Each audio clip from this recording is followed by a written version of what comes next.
সালামু আলাইকুম বন্ধুরা, আশা করি সবাই ভালো আছেন। বন্ধুরা, আজকে আমি আপনাদের সামনে কথা বলবো হাঁস পালনের যৌক্তিক কারণ নিয়ে। অর্থাৎ যে আমরা অনেক সময় করে থাকি যে আসলে গৃহপালিত প্রাণী হিসেবে আমরা পশু পাখি হিসেবে কোনটাতে পালন করলে আমরা একটু এগিয়ে যেতে পারবো।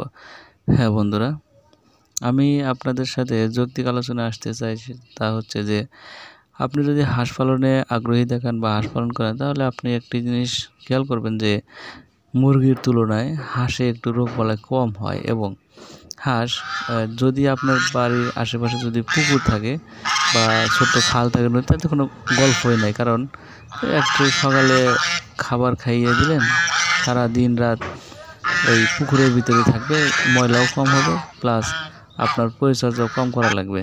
আর যদি আপনার ওই পুকুর নাও থাকে, তারপরে আপনি হাঁস পালন করতে পারেন। কারণ এটাকে আমরা ওই ধানের যে কুড়া আছে, কুড়া খাওয়াতে পারেন। আর এর যে ডিমের যে আয়তন, সেটি কিন্তু মুরগির ডিমের তুলনায় একটু বড়, যার কারণে এটির চাহিদা অনেক বেশি এবং দামও একটু বেশি। আর আপনি যদি 7টা থেকে 8টাও হাঁস পালন করেন, তাহলে বাড়িতে এই তরকারির যে অভাব যোগান, সেগুলো কিন্তু আমরা সম্পূর্ণরূপে দিতে পারি। কারণ একটা ডিম বাজি করলে দেখা যায় যে একটি মানুষ সম্পূর্ণরূপে একবেলা খেতে পারে।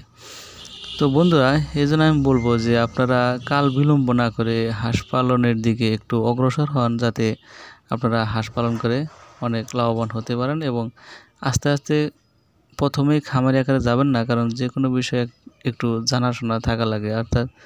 অর্থাৎ যে আমি বলবো যে আগে ছোট্ট আকারে শুরু করুন, তারপর আবার আপনি খামারের দিকে ঝুঁকে পড়ুন। তো বন্ধুরা, আমি প্রতিনিয়ত এরকম ভিডিও দিয়ে থাকি। আর ভিডিওগুলো যদি ভালো লেগে থাকে, অবশ্যই আমার চ্যানেলটি সাবস্ক্রাইব করে পাশে থাকবেন এবং পাশে থাকা বেল আইকনটি প্রেস করে দেবেন পরবর্তী ভিডিওটি আগে পাওয়ার জন্য।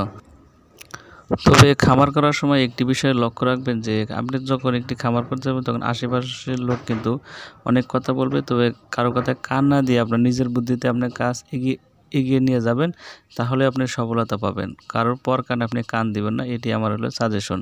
তো বন্ধুরা, আজকের আমি ভিডিওটি লম্বা করলাম না, আজকে এই পর্যন্ত। ধন্যবাদ সবাইকে। আসসালামু আলাইকুম।